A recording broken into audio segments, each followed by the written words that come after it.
안녕하세요. 하늘맞은 무속대학입니다. 상문 이야기 하나 더 해볼까 해요. 어떤 사람들이든지 이제 집안에 상문이 들 경우 있어요. 여러분들 제갓집 손님에게도.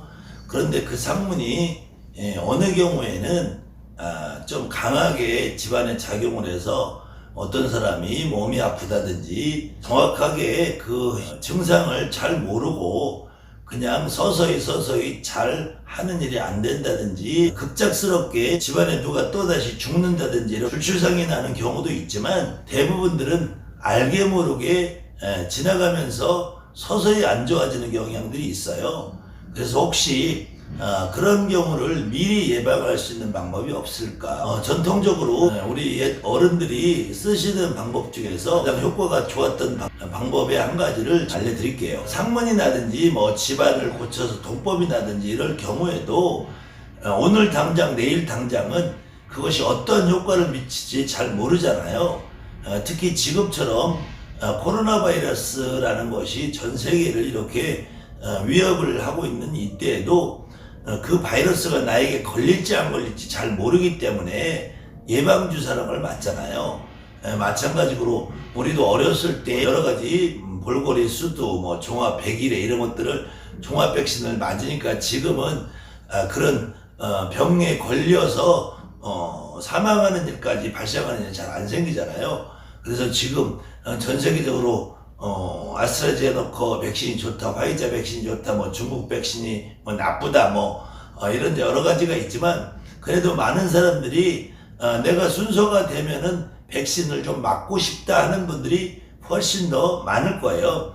나는 불안해서 못 맞겠어 하시는 분보다 그래 조금 불안한 면이 있긴 하지만 나도 저 백신을 한번 맞아볼 거야 이런 분들이 더 많을 거란 말이에요.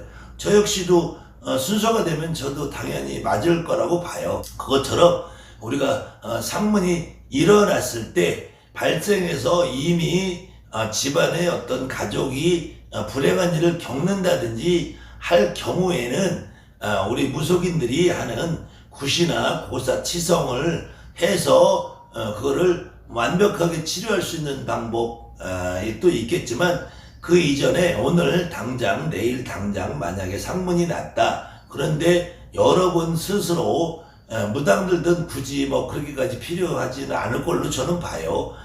그 이유는 무당들은 내 신당에 내가 신령님을 모시고 계시고 내 조상님을 모시고 계시는데 그 상문에 대해서 너무 연연하다 보면은 내가 무당으로 역할을 잘 못할 수 있기 때문에 다만 나 역시도 인간의 몸은 사람이기 때문에 나 역시도 상문이라는 영향을 완벽하게 피해갈 수 있는 건 아니다. 그렇기 때문에 혹시 모르는 예방주사 효과로 우리 집에 다니는 제갓집 손님들에게도 만약에 집안에 이렇게 초상이 났다 아니면은 어디 상갓집을 다녀왔다 하는 경우에 우리 무당이라는 사람들은 이 상문이 한 달 후에 두 달 후에 석 달 후에 얼마만큼 나쁜 것으로 영향을 미칠까 해서도 우리가 점을 볼 수 있는 사람들이기 때문에 그런 경우에는 그때까지 기다렸다가 치료를 해주는 것보다는 아무래도 우리 집에 다니는 사람들이니까 조금 더 안전한 방법을 택해주는 것이 좋다고 여겨질 때가 있을 거예요. 그럴 때 쓸 수 있는 가장 좋은 방법은 미리 상갓집에 다녀왔다든지 집안에서 상문이 나서 그 상문을 해결을 한다고 그러죠. 우리가 막 초상을 치른다 하죠. 3일장을 지내고 장지까지 갔다 오든지 아니면은 가족 중 누군가가 그런 일이 있어서 나는 신령님을 모시고 있는 사람이니까 굳이 거기까지 가족들도 뭐 안 와도 무방하다고 여기시는 분들도 있고 나 스스로도 어떤 경우에는 안 움직이고 싶을 때가 있을 거예요. 그러면은 뭐 안 움직여도 크게 잘못될 건 없고 또 거기에 갔다 온다고 해도 그것이 크게 잘못될 건 없지만 그래도 혹시 예방적인 효과로 할 때는 다른 구슬을 하시는 분들도 아마 이런 내용이 우리 뒷전풀이라는 게 있어요. 그냥 날고기 선고기 받으시고 오던 길로 돌아서서 집안 진중의 상문 귀체를 슬슬히 물려주소서 하는 뒷전풀이에 상문풀이 내용이 있어요. 외상문, 진상문, 내상문, 구상문, 신상문, 백호상문, 주작상문, 따라든 상문에 묻어든 상문, 오늘 이정성을 받으시고 아무개가 중에 따라들고 무지고 처지고 노지던 상문, 다 물려젖혀주소서 하는 그때 상문풀이에서 하는 것이 날고기, 선고기라는 것을 썼어요. 날고기나 선고기나 다 마찬가지인데 날고기는 익히지 않은 고기를 날고기라고요. 선고기 역시 마찬가지. 설익은 고기, 선고기라는 맛이 서 있는 고기라는 것이 아니라 그래서 통상 우리 무속인들이 굿을 하게 되면 뒷전에 돼지고기, 날고기 주먹만한 한 덩어리를 놓고 하시잖아요. 그것이 실질적으로 우리가 굿을 진행하는 과정에서 이 집에 주목적이 상문이 들어서 굿을 할 경우에는 그렇게 뒷전에다가 날고기를 놓고 하지만 그렇지 않고 제수맞이, 옷맞이 뭐 이런 다양한 사건 사고로 해서 할 때는 굳이 날고기를 뒷전에 놓지 않아도 된다는 말씀인데요. 그럼 그 날고기를 어떻게 이용을 할 거냐? 예전에 우리 어머니들이, 할머니들이 과거에 집안에 어떤 사람이 아프다든지 아니면은 집안에 무슨 일이 생겨서 옛날 노인네들이 보통 집에 가서 죽바가지 돌려준다는 말씀 들어보신 적 있을 거예요. 그 죽바가지를 돌린다는 것이 지금은 우리가 먹을 것이 너무 흔한 세상이 되어버렸으니까 밥 한 그릇, 떡 한 그릇이 정말로 하찮은 물건이지만 과거에 지금부터 100년, 200년 전으로 올라가면은 죽바가지 한 그릇이라는 것은 우리 집에 와 있는 어떤 처진 귀신, 그 귀신이 내 조상일 경우 있고 남의 조상일 경우 있는데 내 조상일 경우에 90%지 남의 조상일 경우에는 거의 10%도 안 된다는 거예요. 그때 남의 조상이라고 할지언정 때려서 윽박을 지르고 겁을 주서 쫓아는 것이 아니라 추감 그릇이라도 먹여서 보내준다라는 의미로 그때 죽바가지를 집안 구석구석 돌리면서 오늘 이정성 받으시고 이 주방 그릇 잡수시고 가시라는 의미로 한 것처럼 상문이 들었을 때는 동법이라든지 기타 다른 어떤 이유로 했을 때는 죽바가지를 돌려준대요.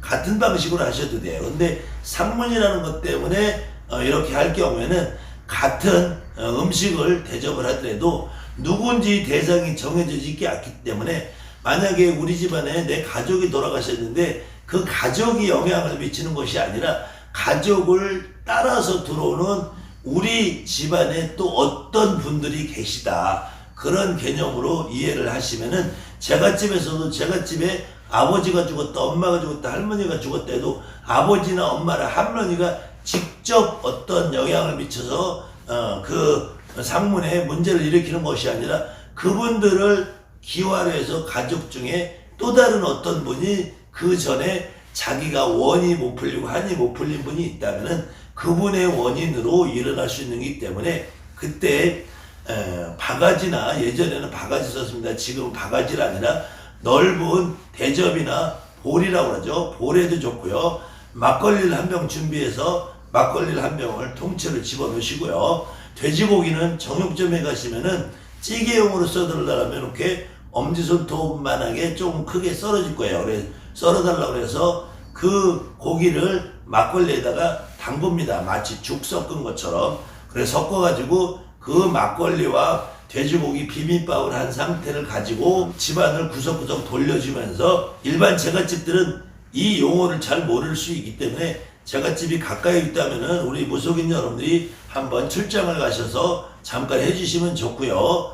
그렇지 않고 어떤 경우 제갓집이 좀 멀리 살 경우는 본인들에게 직접 시킬 경우에는 굳이 무슨 말을 하지 않아도 그냥 마음속으로 우리 집에 이렇게 상문이 들었으니 이거 걷어가 주세요 라고 하면서 생각을 하면서 집안 구석구석을 돌린 다음에 그것을 밖에다 길에다 뿌리는데 요즘에는 환경 문제, 공해 문제로 여러 사람들이 눈총을 받을 수가 있기 때문에 밤에 깜깜한 때 보이지 않는 여러 사람 다니지 않는 길목 사거리나 이런 데 갖다 뿌리시면은 그래서 뭐 우리가 유기물이라고 하죠. 자동차도 지나고 사람도 밟고 다니고 뭐 동네 뭐 들고양이들도 물고 가고 해버리면은 그렇게 흉한 모습으로 되질 않으니까 특히 아파트 같은 데는 우리 동이 아닌 건너편 동, 옆동, 앞동, 뒷동에 화단 같은 데다가 이렇게 잠시 뿌려줘도 무방할 거예요. 그러면은 뭐 거름도 되고 남의 눈총을 그렇게 받지 않아도 되고 그것이 음식물 쓰레기로 커다란 영향을 미칠 정도는 아니기 때문에 그렇다고 뭐 너무 많이 할 것 없고 한 요 정도 반근에서 반의 반근 정도를 해서 이렇게 그때 느낌에 따라서 어떤 때는 한 근을 하셔도 좋고 어떤 때는 반 근을 하셔도 좋고 이렇게 썰어서 그렇게 집안 한 바퀴 돌리고 밖에 내다 버리면은 아마 백신 예방주사 맞는 것처럼 집안의 처진상문이 크게 움직여서 잘못돼서 나쁜 일로 발생하는 데까지는 예방을 해주지 않느냐.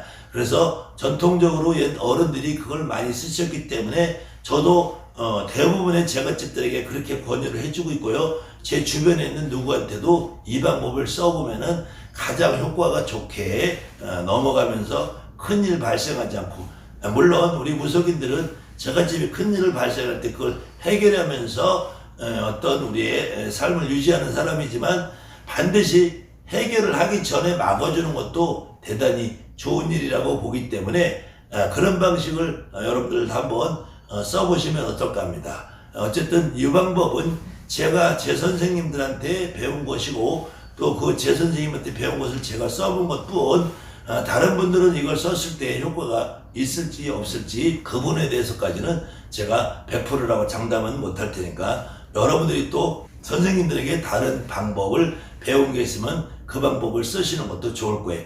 어쨌든 여러분들이 생각이 상문이라는 것이 있을 때 그냥 방치하지 말고 미리 예방주사를 한번 맞는 차원에서 그런 간단한 격식을 하는 것도 좋은 방법이라고 보기 때문에 이 방법을 소개해드렸습니다. 감사합니다. 하늘마님 무속대입니다.